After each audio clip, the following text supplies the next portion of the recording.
But after that, what next? And then, so ilifika point, nilichoka bro. I think I had a burnout. Juu nilienda hizo event, nikasahau kurudi kwa God. And then nili desire something different. Nilisema, God, I don't just want to be an artist. I want to be a minister. Na hapo ndo ilifanya hata wakati nilimake your decision, God akani connect divinely na Ruben Kigame, nikarelocate to Eldoret, ambapo nilikaa Eldoret for how many years? 7 years. As Ruben's personal assistant, na nikalan vitu mingi kutoka kwake sana, which now has made me be who I am. If this interview is going to be seen by a guy called Poqpine, manze, big shout out to you. You know what you did. Big shout out to you, manze. I was hoping I would see you here today, but unfortunately, Poqpine hayuko hapa hivi. Na ile kitu kwanza iliwa ni kwamba one of the newest minutes amwita stars Khaligraph Jones alipay homage kwa TSO akisema alikuwa anataka kuniona. So wase kwa DM wali ni inbox wasona ni call mazee unadili kurudi tumekumiss. Leo I'm seated with the pioneer wa the gospel ministry ama the gospel industry. The person I'm seated with ndio mtu is among the people wenye walianzisha this gospel yenye sasa saizi yenye tunaona. Though the gospel imekuwa na a lot of evolution, it has changed over the years, na pia over the months kumekuwa na so much going on. So he's the best person to sit down na kutalk to, atupatie the foundation vile how walianzisha na mahali sasa imefika, aweze kutueleza are we on the right direction ama kuna place yenye tulimiss, na kama tulimiss ni improvements gani ndio tunaweza put in. So I'm seated with the one and only Poqpine. Yeah, pande case. By the way, thanks bro. A lot. Karibu bro. Nimeshukuru bro. First of all, wachani big up Clarion Hotel. Mini biker. Yeah, yani mini bike junkie yani. Na rider si sijafika huko but one challenge tuna face as bikers ni parking. Tukienda places unaenda place kukula unaambo park bike yako huko, but one thing hata nimepost kwa group yetu ya bikers ni kwamba nimekami place niko nataka kuacha bike hapo nje, wakaniambia niingize huku nyuma na iko secure, najua hapo makajo pale kwa basement bro. So nasikia niko fiti. So big up to that kwa Clarion Hotel juu. Yes. The rest of them ukikuwa na bike tu hawajali. By the way, talking about parking iko available hapa hivi. So hapo si parking utasumbuliwa na kajo. Private parking, yeah. Manze karibu sana. Asante. Leo we are at the Clarion Hotel. This is an amazing place. Clarion Hotel is along Moi Avenue opposite the G Gardens. So he place iko na gym, iko na spa, accommodation, food, yani iko na full service. So mazena welcome kwa Clarion Hotel. You can check out their website na pia you can check out their number which say it's on the screen running. Give them a call and visit the place and check it out. How did it all start? It's a long story. Make it short. Let me make it short. Mimi nilikuwa secular artist. Sai na nimekuwa kwa groups, nilikuwa kwa group na Masimaira, alienda Maju na brother yake Captain. Nimekuwa kwa group na jamaa anaitwa Melchizedek. Then niko kwa group inaitwa Melchizedek ambayo tuliform Angel Records, ambayo it's one of the biggest reggae labels and dancehall in Africa. Tumefanyia wase wa Maju wengi, ngoma Busy Signal, Capleton, Luciano, name them, Chris Martin, tunatoa Maridims. So in 1999 come to 2000, during the cross of the millennium, Rafton, who's a long time friend aliokokanga. Yes, I remember. Mimi nikabaki secular, but sasa ilikuja mazemi wokovu yangu ilikuwa tu ni God ndiye alinispikia. Sikuokokea church, nilikuwa mrasta by then. Na nilikuwa na locks or something. Nilikuwa bobo. Mpaka nilikuwa bobo priest. Makushumpeng nini. Lakini sasa nilikuwa bado MC na selector. By MC na selector na maanisha kwa reggae dancehall kuna DJ, MC na selector. DJ ana spin but selector ndio select ngoma na KMC. Anaambia DJ cheza hii ngoma, weka hii mix hivi ndio ku keep crowd. So nilikuanga Monte Carlo Shashamane. So wakati turn 2002 nakumbuka ilikuwa 21st January actually. Ndio nilisikia tu God, yani conviction kwa heart. Hii life unataka kulead. Ni message ulipita place ukasikia ama no, yani ni conviction ilikam, yani ushai feel maze you need to change your lifestyle. So nilikuwa naishi place inaitwa Maringo. Nikaamua tu ni turn life yangu na nikatana. So mimi sikuokokeaga church. So wakati nilienda church, so wakati niliokoka ndio Rafton ndio alikuwa long time friend. Nikaanza na nilikuwa na kesi kotini, nikaambia God maze sitasema ni ya nini. Nikaambia tu God maze ukinisi through me this case nitakuserve. Na hapo ndio ilikam. So a year down the lane ndio nikakuja Rafton nikaanza kudu gospel. Sikuwa nikamit Mike Sakata ndio alikuwa anaanzisha Sakata. Alikuwa ametoka tu Ogopa. So tukaanzisha kitu ilikuwa inaitwa Kambi Kristo. Yes. Kambi Kristo ilikuwa fellowship ambayo tulikuwa mimi, Rafton, Daddy Owen, SK Blue, Ambassador, nani mwingine later on DJ Josh akajoin na Hariji. So ilikuwa ni kama prayer, tulikuwa tunaifanyia umo. Ilikuwa K ama M. Tulikuwa tunalala kwa hao moja. Sasa tunakesha nijua tuna place ya kulala. Bed ni moja na kiti moja. So tulikuwa tuna sleep in turns. So inabidi tu pray brother. So hapo ndio tulianza nikaanza kudungoma na Rafton akanintroduce kwa Mike Sakata, of which nilikam nikadu my first and which was one of the biggest song ilikuwa inaitwa Tumsifu Bwana featuring Rafton. Tumsifu ni Bwana ametenda mema. But hiyo song ilinitake 1 year kurecord juu the first time nilienda kwa Sakata akaniambia wewe unadu raga. Niyo raga watu waelewe unasema nini. So tulibishana same thing. Susan Kibukosa alikuwa ameniambia na Ted Josiah.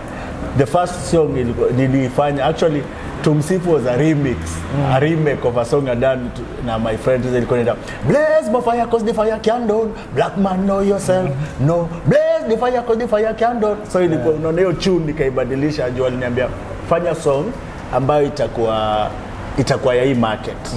So that's when we did Tumsifu. Na nikam release 5 months later. Industry ka grow, ili grow kwa sababu unajua by then thank God for the late Bishop Njiri nilikuwa product ya KG Bahati. Na Rafton alikuwa KG Buru together with SK.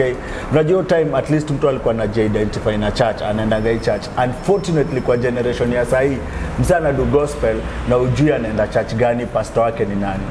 By then tulikuwa tunaenda church na unajua mse pastor wake ni mse fulani. Anaenda gai church na hata unajulikana church na hata ukitoka unaenda place basi anajua umeenda place. Speaking about gospel ya sahi. Na believe ni kama nyinyi ndio mlilei foundation. Are you proud of the foundation mlilei ama kuna foundation yote? Tulilei foundation and I'm proud kwa sababu wasio na anko foundation. Na kuna mtu alikuwa anaambia unajua hii journey ni kama unatoka hapo unaenda Mombasa. So sisi tulifika Mombasa na tukarudi. But the avenues that have been made right now is that the whole of them wana anko that na kumekuwa na shortcut. In terms that msana ni kama let me give an example. Unaona msana kitoka Mombasa akuje ama atoke Western akuje.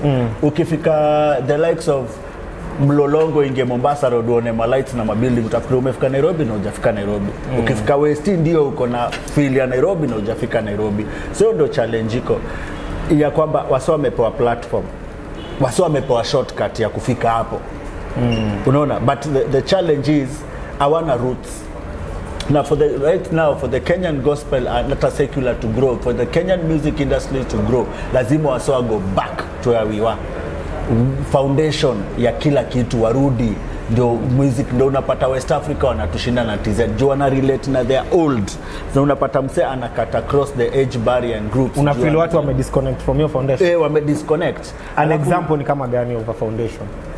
Foundation ndio kuna hiyo na hiyo foundation. Let's go back to akina Mary Atieno. Let's go back to akina Mary Gidinji. Let's go to wale walimba hadi ya Bwana. Let's go back to akina Kasangas and try and merge that with what we have. Let's go back to akina Henry Mutuku, songs zilifanywa 20 years ago, 30 years ago.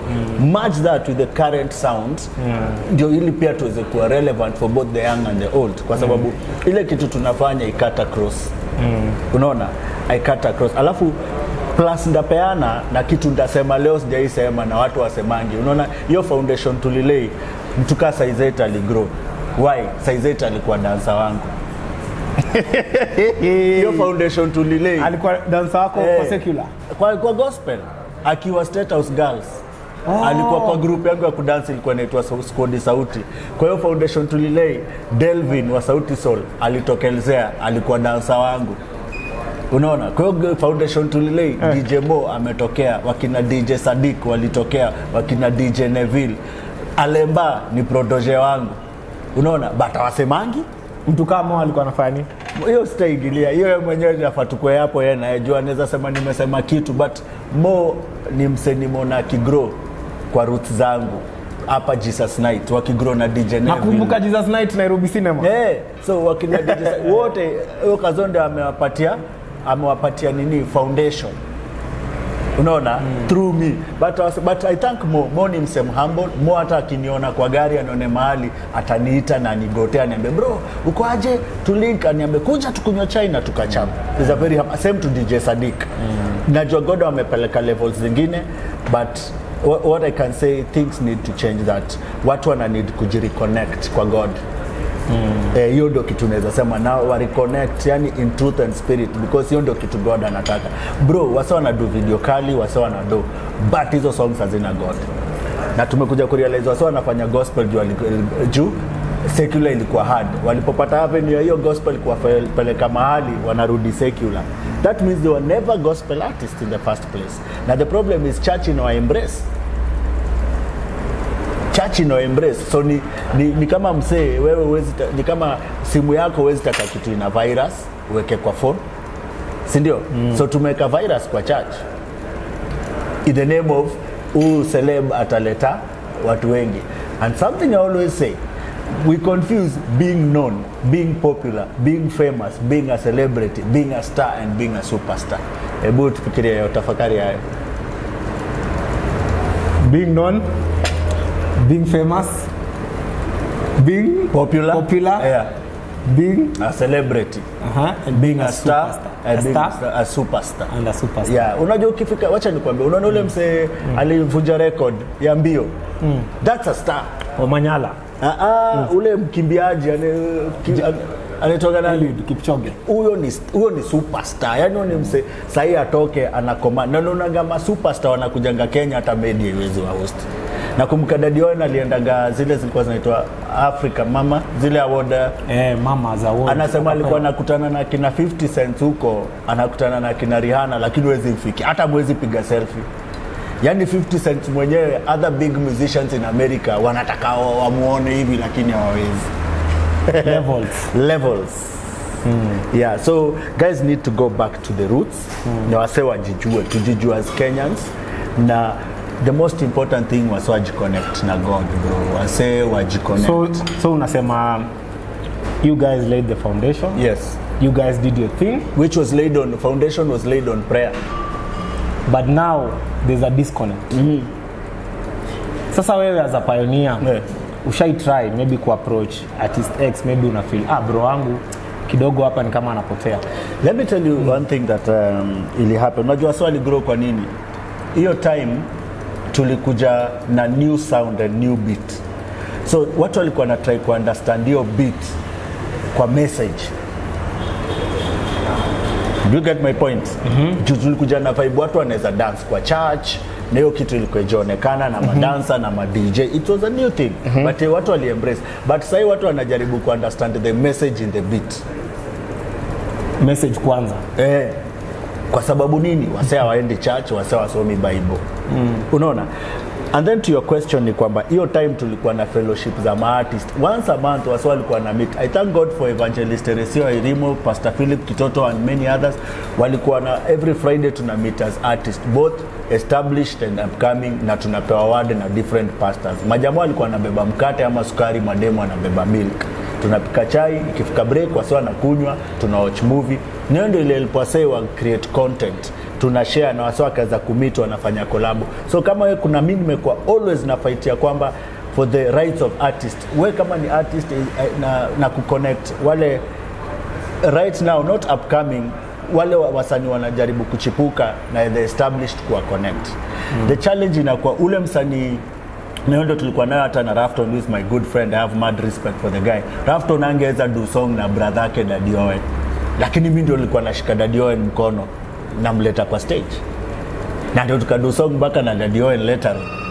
Angeweza kudu song na brother yake. Anaona kukolaba atadandia atadandile effort. Alafu our established artist to feel. Atiwezi do song, hapo ana do song na bro wake. Kudu hawajaidu. Wamekuja kudu later on kwa Gideon Sami. Wamekuja kudu later on kwa Gideon Sami. Ile hawana song hawana na una Ben Bahati lakini ati hao wawili na Ben Bahati sasa nimetambua kwa Yesu kuna raha. Unaona sasa kitu tunakwambia. So unapata ule Paston, may his soul rest in peace, alikuwa na passion for juu unapata msanii wewe ni established, una feel huyu upcoming ataraidia glory yangu, and then pia kuna ile aspect ya kuwa threatened, unaona mse atani outshine. Lakini sasa speaking of that, wacha kwanza kunywa kahawa. Wewe kunywa kahawa cause nimeongea with different artists just about this topic. Pia wasanii wa kisasa. Juu hapo umesema kitu poa sana. Raf alikuwa na uhadi ya kuita maybe Owen kwa platform yake. Cause anaona labda Owen hajawakia hiyo platform. The same concept.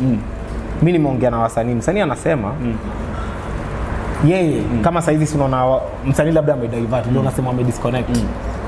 But obviously unacheki in other terms it's like you guys are the fathers of the industry. So as a father una need kuita your sons and you talk to them. But now so unapata our artists wenye wamekam wanasema these guys ile time yenye niko nahitaji msaidizi wake anishike mkono, anasema nyinyi mlicheza ustambaya. Let me give you sasa hakuna venye. Let me speak for myself. Mimi hujiongelea mimi my personal. Unaona mimi kuna msanii anaitwa Eric anaitwa Mr. Boo. Mr. Boo alikam akanicall na sasa ndio nilikuwa Poqpine. Na akanicall akanema nataka tufanye collab.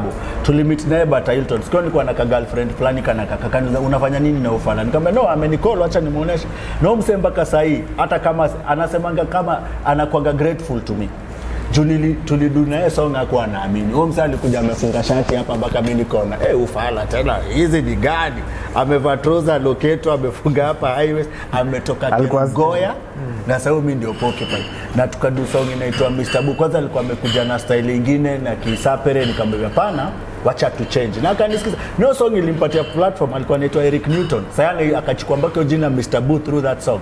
Unaona? Niliwork na artist mwingine anaitwa Sunday the late, unaona, nikawa kina DJ Josh among wengine walikuwa wanaitwa my best in Christ. Wase wengi hata saa hii nimewaka with a friend of mine ambaye ni msata mimi sikuwa najua nimementa anaitwa Dr. Fisher. Tumedu song wasa ndio tulifanyaje song na nimedu na zingine wa artist wengine mob zile sijatoka. So for me I speak for myself. I gave guys platform, especially wale walitaka kusikia. Unajua pia msanii za kuja kwako batana ile teachable spirit na humility. So unamwacha. Jumza anakuja na noitola ati tunafanya mimi ndio najua. But msaki wana teachable spirit, you will work. Yeah. So apart from that kidogo tu tukidivert. Unapata is like saizi now for the fans. Mtu akisikiza ngoma labda Rose Muhando upate kama si Rose Muhando. Madam alikuwa anaitwaje? Kuna dawa nani Esther Wahome bas. So unapata mtu akisikiza song maybe ya kitambo kama song ya Esther Wahome, unapata song ina impact more than muziki ya kisasa hii. Si ndio? Muziki umepata story kama hiyo. Unaona the reason ni gani? Inarudisha back to unajua kila kitu unaona Bible iko connected kwa Genesis. Everything ni pale mwanzo. Nilikwambia hivi sisi tulikuwa na connection na God through prayer na fellowship na kwenda church. Juu tulikuwa na watu ambao wanatuongelesha kwa church, mapasta. Tuko na fellowship. So unaona ile fellowship ulikuwa hata unaleta ngoma wasa wanasikiza wanakuambia bro hapo kuna vile imehata. But sasa unaona for this generation I don't think they have that. Alafu wasa wameingia na superstar, unaona hata msemo meet kama ma artist amwezi ongea. Jo unataka kungaria msee na luku, unataka kungaria msee na phone, utaki hata kuongea na bro wako. Ile brotherhood and love of God lazima irudi. Wasa warudi pale mwanzo. So if you have one desire for the gospel artist ni gani? Wasa warudie God. Junona God, wacha nikwambie, the greatest thing in a commandment ni love. Wasa wapendana na ukirudia God itamaanisha Mr. kucheki wewe kama upcoming. Mr. kucheki wewe kama competition. Ndakucheki kama brother. Na the best thing tunaweza do ni gospel. The gospel is a good news. Na juzi nilikuwa na fellowship na msemo mwingine anasema the good news ni kwamba mtenda dhambi anafaa juu hiyo ni good news awache dhambi. Hebu tafakari hiyo. Yaani msesi na hivi ule prostitute aisikie ni good news, aseme amewacha dhambi mwizi mwenyewe. Yeye mwenyewe. So tukiona hivyo na wasao ni ola. By the way, acha nikwambie, gospel artist alidedi. Wengi wamededi. Wase wanashindwa kuchanga group za WhatsApp, wase wachangi hata ngiri 10. Secular artist anadedi, wase wanachanga 1 million. Nao ni wase wajui God. What does that tell us? Love. Love. Mzee atakuja pale na gari amekomboa na kisimu aseme mimi mazishi natoa ngiri 50 tuzikewe, akitoka kuna hata 2 mitao. Chocha tu. Tutoke kwa chocha bro. Let's live in the reality. Na hiyo inanipeleka back, turudi kwa love. Wase wapendane. Na si love tu ya man to man. Love God. Christ alikuja kusemaje? 2 commandments. Love your God with all your heart, mind, body and soul, and love your neighbor as you love yourself. Period. I think your main message ni kuna disconnection. Kuna disconnection. Alafu ndo watu warudi back. Sitaki kusema kitu. Kuna time tulienda hizi school missions, mimi nimezifanya. Na most of the time hata my good friend and brother Dr. Fisher tulienda naye place ingine kumit wasanii wengine. Wase wanatutreat differently. Hawajui mimi ni nani. Wakati walijua mimi ni nani, atmosphere ka change. Na tume have that. So tulienda na wasanii wengine, sitawataja majina. School mission, to your point. Wana ngoma latest, wana video kali, wanaimba, wanafanya vituko. Yaani wase wanaangalia. Mimi naingia naimba tu zile wimbo zangu za kitambo, atmosphere ina change. Mpaka mwalimu anasema, there's something different with you. Hata tungetaka ukamtena. Juu ya hiyo ngoma iko na God ndani yake, iko na word, na kitu important ni unajua God na word yake wa separate. Yaani God anaona word yake hata kushinda jina. Na ukimba hiyo word ndio ina bring healing, restoration and deliverance. So talking about your music. Ulikuwa una produce sana kitambo, mlikuwa mnadu collabs with different people. Mpaka hata Ruben Kigame mkapiga neso. But ukakuja tena ukapotea kwa game. What happened hiyo season? Let me tell you, watu waelewangi but you can understand.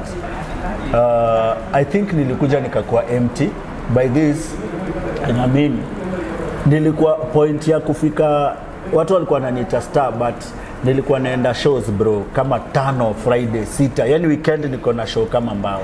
Then at the end of the day nikirudi home, kuna kitumuli za msee, what next? What next? Sasa uko na ngoma, unaenda mashow, unaimba, unasikika, wase wanakujua, what next? Wewe ile kitu unafanya ama jiulize. And then nilikuwa nikifika home hivi, hii hotel tunasimama ilikuwa na chipo hapa down. Best yangu alikuwa anafanya job, nilikuwa napitia hapo. Imagine nikitoka every show, yeye alikuwa tu anataka kuje show zangu. Nilikuwa nikipitia hapa nachukua chipo, kuku na Del Monte ama soda ya 1 liter. Nenda silipi. But after that, what next? And then so ilifika point nilichoka bro. I think I had a burnout. Juu nilienda hizo event nikasahau kurudi kwa God. And then nilidesire something different. Nilisema, God, I don't just want to be an artist. I want to be a minister. Na hapo ndo ilifanya hata wakati nilimake hiyo decision, ndo God akaniconnect divinely na Ruben Kigame, nikarelocate to Eldoret, ambapo nilikaa Eldoret for how many years? 7 years. As Ruben's personal assistant, na nikalan vitu mingi kutoka kwake sana, which now has made me be who I am. So tuseme niliboeka. Juu same thing, unaenda show vile tu watu sema same, una meet the same people, mpaka watu wanakupredict, they sing their songs, wanajua skito mseni hivi. Then nikajiuliza nini? Yani I needed something different. I think watu walinizoea na mimi nikazoea hiyo kitu nilikuwa nafanya. Alafu tena unajua tena ukiwa na mashow mingi una burnout, sikupata time ya kurudi kwa God. God ame open doors mpaka naenda majuu kuminister. Hapo kwa hiyo situation, the greatest lesson kwako ilikuwa gani? Greatest lesson is usisahau God. Don't forget the humble beginnings. 2, usisahau kupray. 3, pride will bring downfall. I think mimi nilifika point I was living in abundance more than what I have. Na sikujua. Na mimi God mwenyewe penye aliniita akaniambia, bro, umenisahau hizi vitu zote nda kunyang'anya. Na hizo vitu nililose within a month. nyumba, magari, nili lose within a month. Na sasa ile kitu nakwambia na msea nisikize, God speaks. Unasikia? Na everything you go through in life is a lesson. Ni test. Unajua exam ukame kupeleke next level. Shida ukipass ndio uende, ukitoka primo unaenda second exam. Ukitoka second ende kole ama kampuni exam. Hata job wasa ufanywa to test waone kama utapromote vetting. So life God pia ufanya hivyo. Shida mizo vetting zilikuwa zikikuja sijui. Discernment yangu jusi pray. So unapata usipopita exam una repeat ama una stagnate, unabaki pale pale. So mimi ni take 10 years ku realize saido nimerecover from 2011 to 2021, ndio imenitake 10 years nirudi sasa. God anani restore, na ndio sasa nikasema siwezi rudi kwa music. Sasa God ameniambia umelearn, umegrow, umemature, sasa rudi. Na kutoka 2021 sasa nimeanza kudumu muziki, sasa nimerudi studio. So ile kitu naweza ambia mtu usahau God brother. Hawa watu wote, na ndio kwa nini sasa tu point ndio unaona wasanii wanakuja wakipotea, wanakuja wakipotea na wanapotea na wanapotea. Usiporudia God utasaulika. So lazima kuwe na a very tight relationship na God. Lazima Full of communication. Ni kama simu yako hii usipoicharge itakuwa usipoweka credo hakuna kitu. So kama unaweza kumbuka kuweka kuchaji simu ndio communicate na kuweka credo brother. Cheza kama wewe na God acheze kama yeye. God acheze kama yeye. So sasa unapanga album ama ni unapanga? What's the plan? Actually niko na album. But hii album nilifanya 2013. Niko na albums mbili. Moja inaitwa RPG, Reggae Propelled Gospel. Ni 16 track. Na niko na nyingine inaitwa Living Proof, ambayo imefanywa na Angel Records.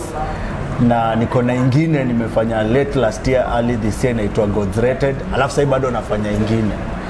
The mean why nimedelay ni kwa sababu unaona dancehall. Mimi sasa ndio watu wali accept dancehall. Dancehall I was ahead of my time musically. So hizo ngoma ninge release then wasangeuliza nini umsana try kudu. But sasa 10 years later, 9 years later nikitoa ita seem fresh, and so many musicians do that. Because you the vibe nili feel then. But tukakaa chini na my friends na wakasema bro, hiki kitu kitoa saa hii utachoma. Actually mimi one of the people ni hiyo album ilikuwa inaitwa Afro Dancehall. Mimi ndo nimekam na hiyo kitu, I need to patent it. Mimi ndo nikam na Afro Dancehall. Wacha sasa watu wanasema Afro Dancehall. Hiyo album ya Living Proof is Afro Dancehall. Juu ilikuwa ni ile ya kutaka kuingia kwa na African market. Dancehall imetumia African instruments kwa instrumentation. But sai big guaranteed kuna ngoma mpya na reggae inaitwa Noja, iko YouTube. Bado ndio hata tulikuwa tuna plan video, but sasa ile wiki ilikuwa na plan kudu video, wife akakuwa msika. Pole. So and then pia family kikuja, sasa inaweza rudi muziki juu family sasa hii wanaweza jitegemea. Kwa YouTube mtu anaweza kuget kama Poqpine. Haitaleta mnyama. Si Poqpine ya mnyama. Poqpine. Wengine pronounce Poqpine lakini it's lile Poqpine imekuwa kaswag kidogo. Facebook ni Evangelist Melvin Baraza, Poqpine in brackets. Instagram ni Melvo Poqpine, Twitter Melvo Poqpine. Your final words, parting shot ni kwamba kuna wale remnants God aliweka na wanarudi. Ma founding fathers wanarudi. So ukiona hata TSO walianza kufanya TBT, that means there's something coming up. Ulikuwa star, then umepotea, then sasa ndio hii tena platform utakurudi. Is it easier because already ulikuwa shale foundation? It's 50-50 kwa sababu nilikuwa shale foundation, and from the feedback nime have online. Na ile kitu kwanza iliwa ni kwamba one of the newest minutes amuita star sai Khaligraph Jones alipay homage kwa TSO akisema alikuwa anataka kuniona. So wase kwa DM walini inbox wase wanani call mazee unanili kurudi tumekumiss, na hata wakati tulidu song inaitwa Give It To You na Dr. Fisher, niko na response ilikuwa very big, sikuwa na expectivo. Yani online wasako bro we need to limit na OG through his brother's part tunajaribu communicate. No, Span. So sitaongelea hiyo. Span pia ni msanii nimementa personal. Mimi ndio nilimshika nikamleta kwa muziki wakiwa Holy Bullets. Nikampatia venue yake ya kwanza kuperform big show kwa launch yangu in 2005 Kenya Poly. So it's 50-50 na sasa ndio maana nataka kuwork with the current musicians. So first of all nimeanza na Dr. Fisher na nataka unajua ni kama reli, lazima wakina mtu anakufeel ndio muweze kwenda pamoja, juu mmoja kana nenda hivi mtaanguka. So anybody hule atakuwa na feel tunaweza work, I'm free. I'm free. So hata nimeona heri ni work na wale wasiojulikana. Ndio wasa wanajulikana ni sumbua. Hayo sawa basi, you've had it manze from the pioneer mwenyewe, Poqpine, na and then pale kwa YouTube yake manze tuende tukamsupport. Kwa Facebook, kwa Instagram, kila place tuende tukamsupport. Actually kuna song nataka kudu hii wiki inaitwa Warning. So it's kwanza nakuja na reggae vibe, alafu sasa ndo nikuje dancehall bashment. So asa lazima wajue fear long time ya one day Babylon never want to listen to what we say. For a long time we tell them say them never heed the warning, them one born down a hell. Yeah man, you better watch out. So the hellfire real a born. Noma sana. Poa. Unapata msanii alikuwa secular, alikuwa anaitwa XY. Then and then give his life to Christ. Sasa ameachana kuimba secular music, sasa ndo kupiga gospel. Is it important ama necessary for him or her to change the name? Ama hiyo jalishi? Hiyo ni question kali kwa sababu unaona mimi nilikuwa nayo shida. Basi walikuwa wanajua Poqpine, Mrud, Mrasta, Ngoma, nini. But with the sisters of Madhe na pia pastor wangu aliniambia watu walikuwa wamekujua Poqpine. Ndio kuna ile aspect ya Christianity like Saul to Paul. But sasa wakaniambia watu walikuwa wanakujua Poqpine, itumie to your advantage to spread gospel. Na nilirealize ile open avenues mob sana. So naona pia wakina size 8 wanacheza size 8 REBORN. Nani mwingine aliokokanga Rafton, aliokoka kabaki Rafton. Sasa msanii kama alikuwa secular alibaki Bambu. Msanii kama alikuwa secular alikuwa jita Mrasta, akikuja tu gospel bado unaweza jita Mrasta wa Yesu. Ama Mrasta wa God, ama Pastor Rasta. Ras wa Jesus. No matter. So alafu apart from hiyo, see there are these fellowships nyinyi mlikuwa mnafanya before. Ya wasanii mnakaa pamoja, mnaombeana, mna pray for your ministries. Saizi I think hiyo kitu haiko. But since already mlikuwa na hiyo concept. So for this new generation, ni nini mnafanya? Unajua kwa nini haiwezi kuwa? Challenge ni hivi, unaona sisi ulikuwa kiitwa church. Mazo umeitwa church kuimba, kama ni first service, mazo uko hapo mbele. Service unasikiza sermon, unaitwa unaimba, na most of the time hata ungeitwa after service. Unaona? Juu kuna mapasi wangetaka umix watu, create excitement mpaka ifike point watu wasikizi sermon. Siku hizo wasio akiitwa, msana kuja na gari anakaa kwa gari. Unaona? Sasa anangojea labda achukue maselfie aongee na watu.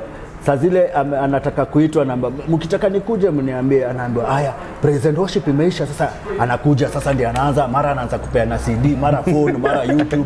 Akimaliza kuimba hivi walk out, ako huko nje anaongea na mademu. So hata kama kuna wasanii wakubwa pale wangetaka kucreate hiyo bond, haiko. Unaona? Haiko, but mimi niko nayo desire na anybody ule anaochiki tu na ako willing, maze nitafute.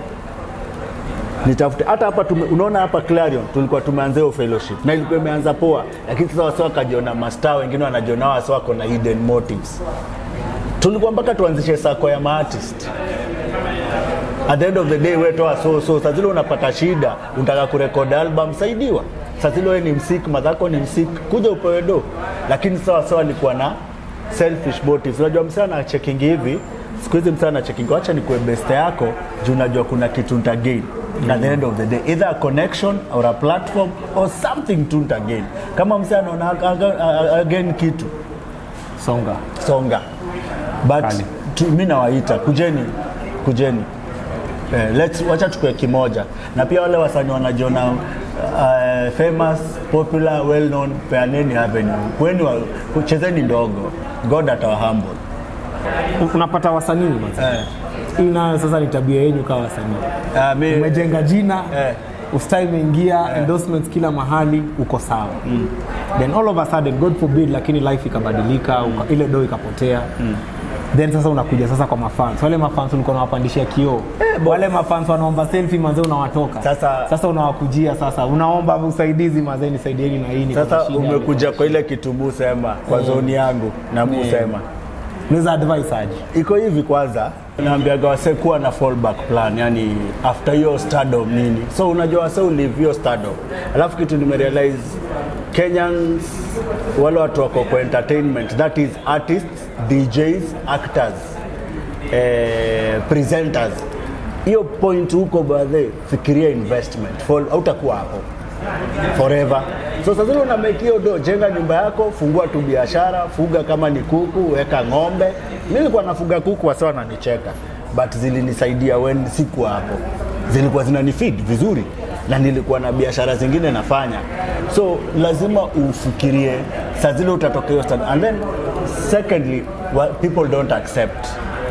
Mimi kuna time nilikuwa ni msoto naomba wase do, unaanza kuutilize. Best yangu mwingine akaniketisha akaniambia, bro unaishi hao ya pesa ngapi? Maishi hao ndogo, uko na family, feed your family, tone down your lifestyle. Shida wewe ulikuwa unakula hapa Clarion, unataka uonekane bado uko na do unakula Clarion. Uwezi maintain your lifestyle. You will go into debt. Utaomba. Ndio onekana unalivyo, ndio kitu inaangusha wase. So accept ya kwamba you are no longer there. Ishi maisha ya chini ili unaweza maintain maisha unaweza afford na uko comfortable. Bro, ukiishi hata single ya 3,000 na utoke hapo na umepiga luku, nani atajua? Kama ni gari, muendesha bike. Na msee anazoona ni ufala, but enjoy it. Bike ni economical na save time. Nilikuwa na bike kubwa, niko na bike bana mafuta pia kuna vile. Nikachukua kasisi ndogo 125 na napiga gear zangu vizuri. Na inanifikisha nimekuja hapa na bike. Ukiniangalia hivi utajua mimi ni bike kama rider, uwezi. Na hiyo bike bado mufanya job ya online deliveries. Mimi ni farmer nauza mboga za kienyeji. Sasa kila mtu amego organic. Na amekutudo. Na sasa hiyo do naweza toa nifanye muziki vizuri. Lakini sasa msee kama ana fallback plan na plan B na C, hiyo ndio inaletea shida. Hawa wote sasa zile watakuwa stardom kama waje invest in business, in something else. Same case it happen. Wakenya ni wale watakuonea huruma. Lakini tu watu watachoka pia, wataona hawa sawa wametuzoea. Ama aje bro? Kweli. So kama ni msanii wote invest brother. Hiyo hautakaa hapo. Kuna wengine wanakuja. So do yako invest kwa biz, kuwa na fallback plan, fungua biashara. Mimi kuna time nilikuwa nimeemploy zaidi ya watu 15 wako na trolley za smoky na mayai. Kila mtu ananipea mia ngapi? 200. Do the math. 3K. Tumemaliza. It's a wrap from us, and behind the camera ni Sir Alex, kapenda pia kase.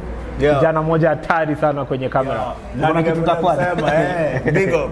Tuko na kitu ina come up, ina build talents, school high school ministry, tunafanya mpaka prison ministry with my brother Dr. Fisher, ni daktari, tunaenda tukifanya free medical camps. So mazee kama uko hapo ungetaka tukuje mtaa yako tufanye free medical camp, wewe ni mwalimu unataka tukuje shule yako, church yako, mazee we there ATB, check it out, I'm the best.